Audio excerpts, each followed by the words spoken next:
I am pleased to inform you that we have arrived at the labyrinth. Please be advised that the punishment for trespassing is execution. Please be advised that electrical storms on the surface of Tartarus make departure impossible at this time.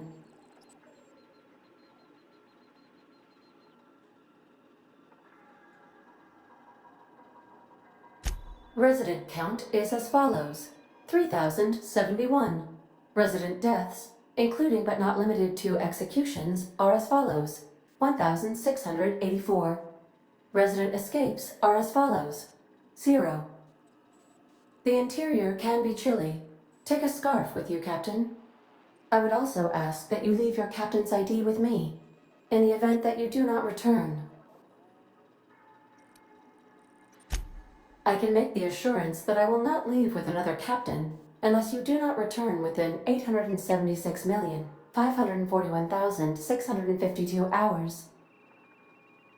Oh, speak of the devil. Captain, I am receiving a transmission from the prison's docking authority now. Attention, unauthorized spacecraft. This is a maximum security installation. Your presence here is an explicit violation of UDL corporate policy. You are hereby confined to your docking platform until a ticket detailing your crimes has been filed and notarized, at which point your vessel will be seized and you will be executed.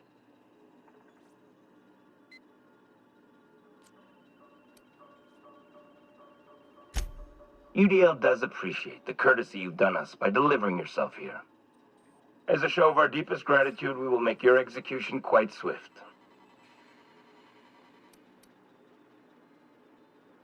We're on lockdown. We have standing orders to shoot intruders on sight. Tartarus Docking Authority, signing off. Transmission terminated. How can I be of assistance? I'll be here.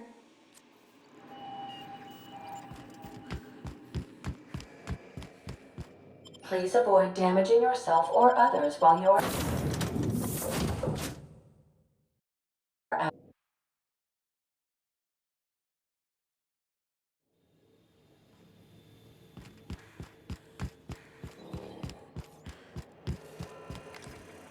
Right. Performing an investigation.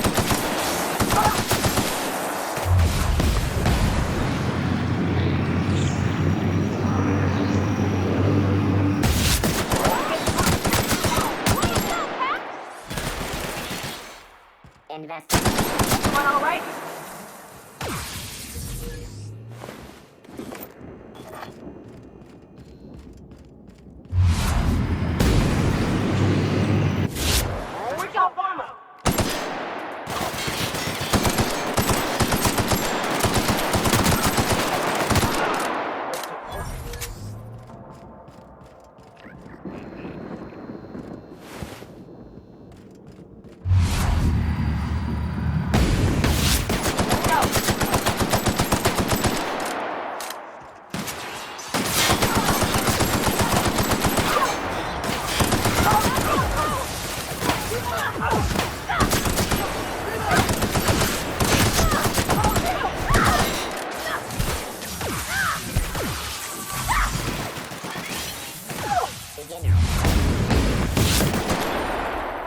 Here they come! Attack! So scared! I'm gonna take a look.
worse when it's got a storm like that guarding the gates.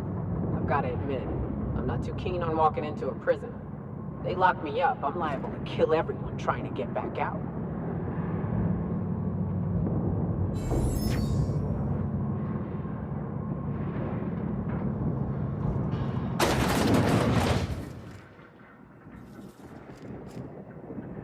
Whew.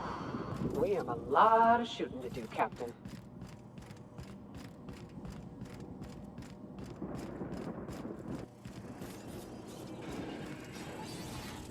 System alert.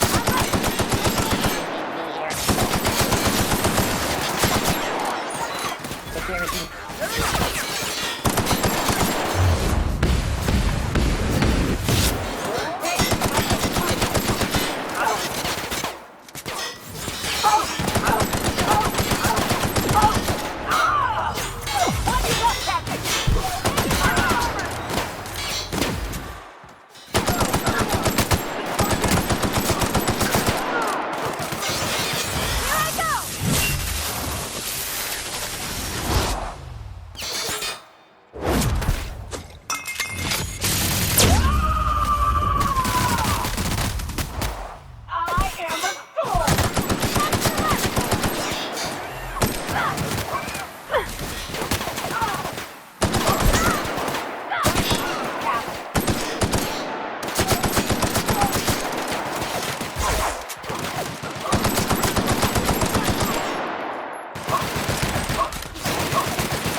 Get in there, troops.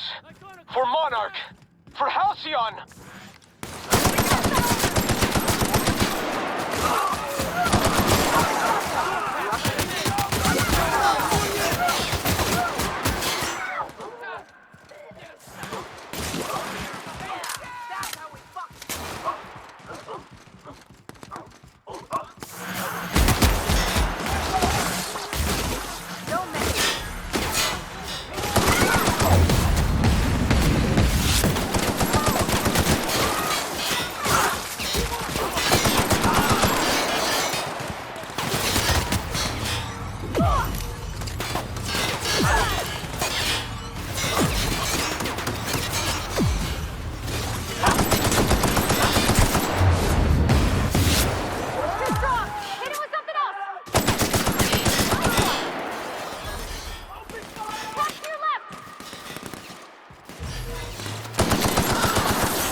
Welcome to the Iconoclast, asshole!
Well, look who it is. I'll be damned. I was prepping the studio for our announcement, and here you are as a bonus. I had heard you'd taken a mechanic under your wing. What's the matter, girl? Couldn't find actual employment? The captain's treated me right. Better than any of you bored folk ever have. I'm exactly where I want to be. Ah, I knew I smelled Monarch when you lot walked in. The stench of sulfur, depression, and desperate bravado is unmistakable. Keep talking, and you'll be smelling iron.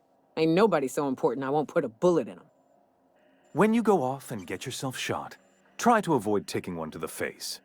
I'll want it recognizable to show to my citizens.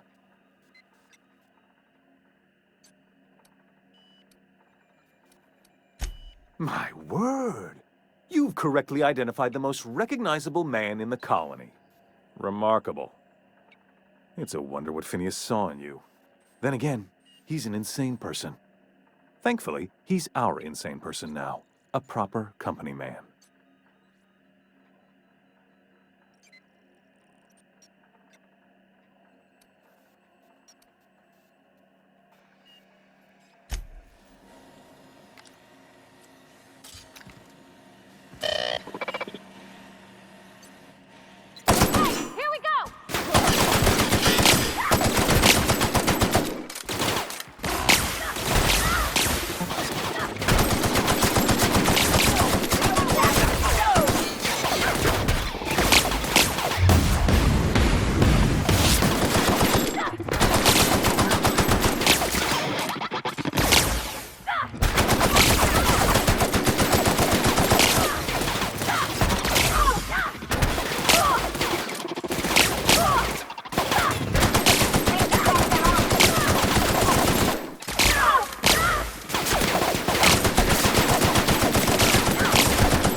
Nice. Calm before the storm and all that. Whatever comes of this, I'm just real glad to know you all.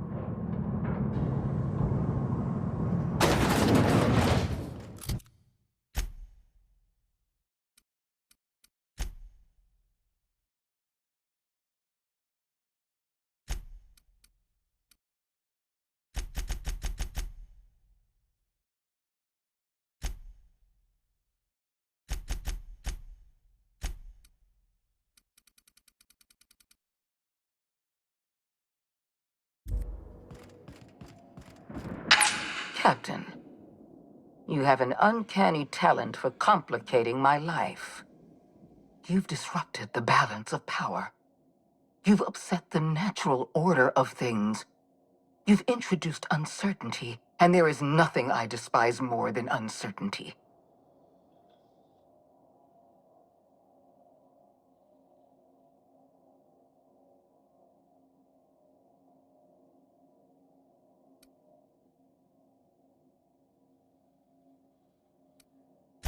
I'm afraid I can't do that. To your credit, Captain, you are one of the colony's finest specialists. Your technical abilities are beyond reproach. For all your talents, you are the enemy of Halcyon, and therefore you are my enemy.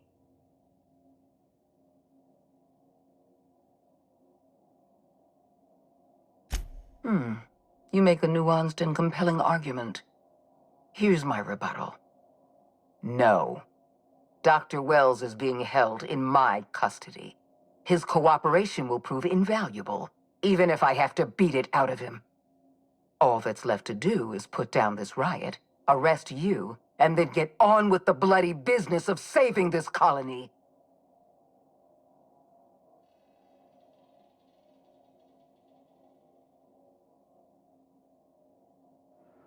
Fair enough. I'm giving you exactly one chance to parley with me.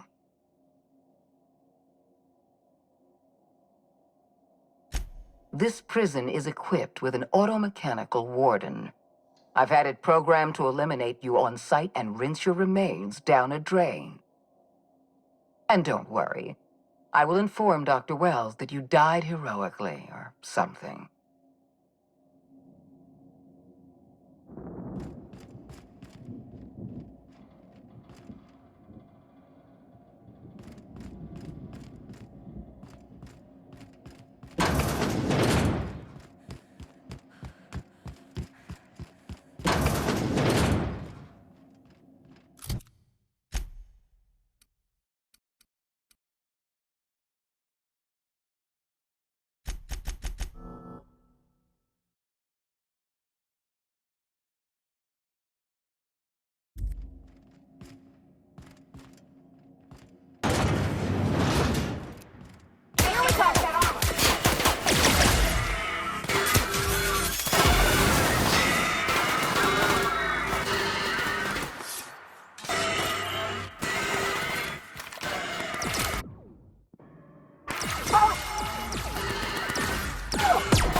Why won't you just die?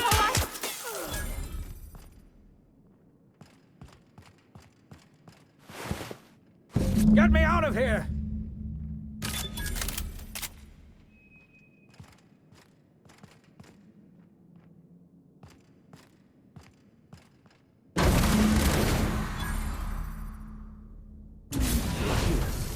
You made it. I can hardly believe my eyes. You didn't have to do this, you know. Risk your life just to save mine.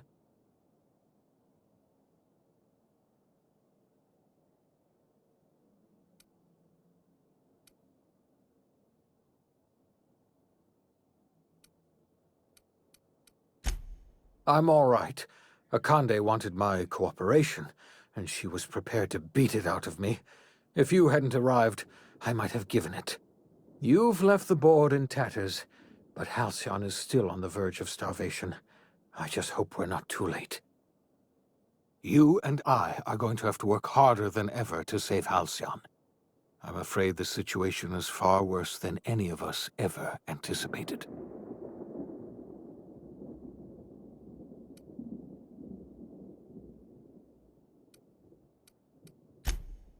Earth has gone dark. We haven't received a single message in 3 years. There's been no communication, no signals, nothing. 2 years ago, the Earth's Directorate's frigate disappeared on their way back to Earth. We don't know what they discovered when they arrived, or if they arrived at all. So we've got to make do on our own. Seems to me that'll make us stronger in the end anyhow. You're quite right. We've got no choice but to make do on our own. You mean we're all alone out here? Really alone? I'm afraid so, Miss Holcomb. Halcyon is the only home we have left. Returning to Earth is no longer an option. Earth isn't going to help us. No one's going to help us now. We're alone out here, and I don't know if we're going to survive.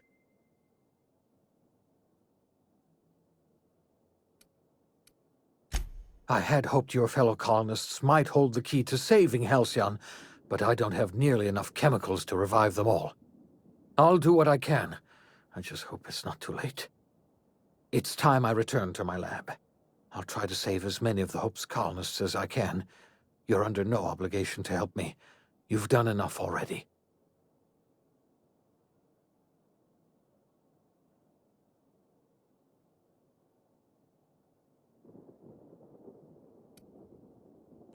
Thank you. I'm going to need all the help I can get. I know I've asked too much of you already. I revived you into a strange and unfamiliar colony. I put your life at risk. I made you an accomplice to my own ends. We were going to save this colony, you know. That's what I told myself when I pulled you from the Hope. You and I were going to set everything right. Now, I don't know what to think. Earth is gone, and we are going to need a miracle to survive another generation. I always suspected Halcyon might collapse one day. I just thought we would have more time.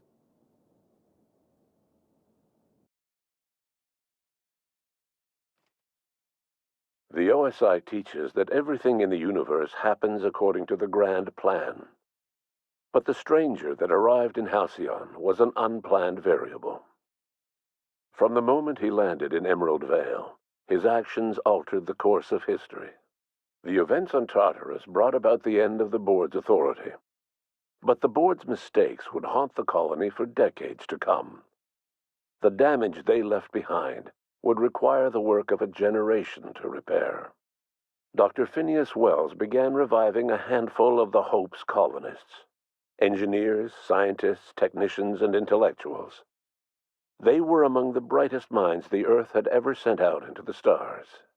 The Hope scientists and engineers woke up in a colony descending headlong into total collapse. With no way to return to Earth, they had no choice but to band together and devote themselves to the cause of saving Halcyon. The people of Halcyon were nothing if not hardy. In the absence of the board's authority, Many of the colony's settlements banded together with a single purpose in mind: survival. Life was especially hard in the years to come. Some towns dissolved by attrition and starvation, but most of them found a way to carry on. In the years to come, Halcyon was forced to reckon with its newfound freedom.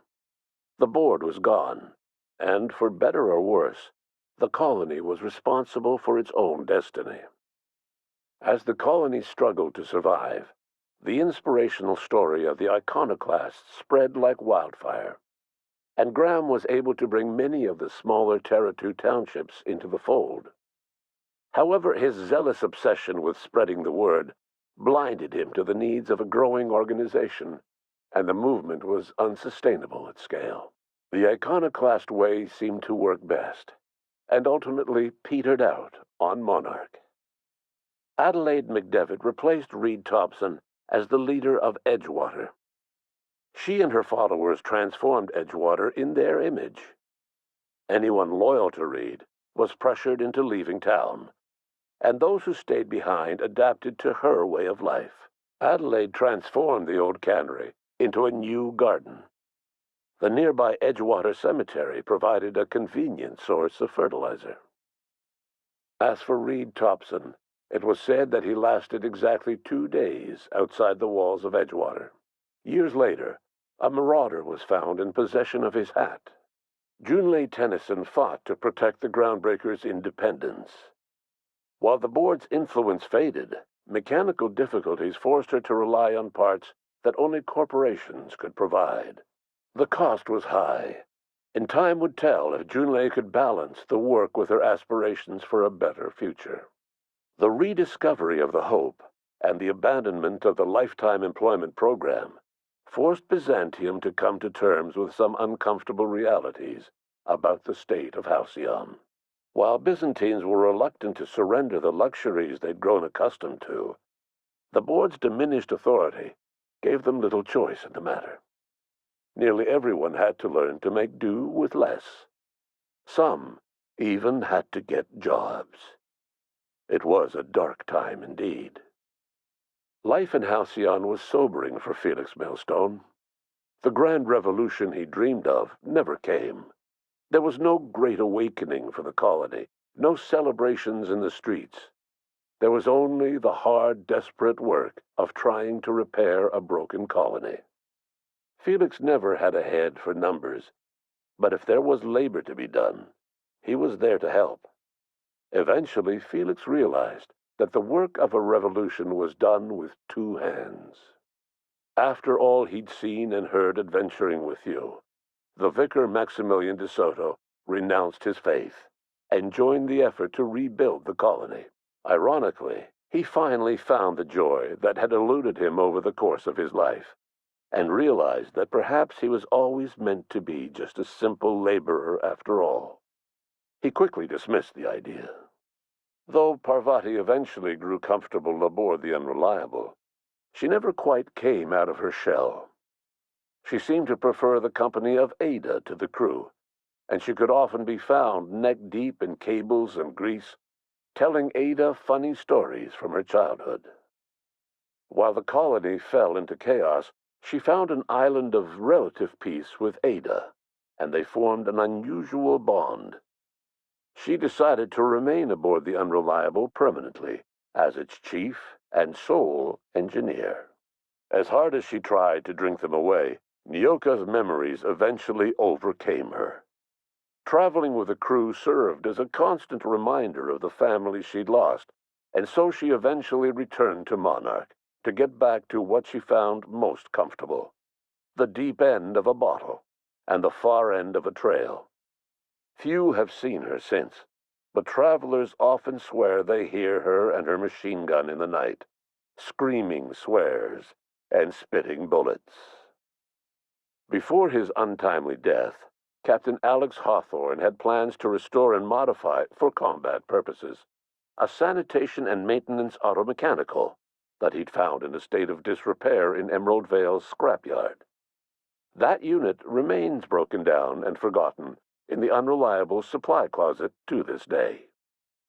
Minister Clark was released from house arrest, and his contact with you gave him a sense of renewed purpose and vigor. Once it became clear that no help would be coming from Earth, he threw his considerable efforts and talents into helping Halcyon manage the crisis before it. As for Dr. Phineas Wells, he spent his remaining years in his orbital lab. He was never able to come to terms with his own past, troubled by the decision of placing all his faith in the first colonist he ever revived, the infamous Captain of the Unreliable. The revival project yielded mixed results. Phineas, weighed down by limited support and his own guilt, struggled to revive more than a handful of scientists and engineers. They made a heroic effort to solve the colony's problems, but with small numbers and facing long odds, their solutions never caught on. Only a few of the Hope's colonists were successfully revived. Wells died before he could see the fruits of his labor. He passed away a haunted man, crushed by the guilt of his failures. Small, petty factions squabble over what remains of the colony. Every attempt to reach out to Halcyon's neighbors is met with silence. And what about you, the unplanned variable in the history of Halcyon?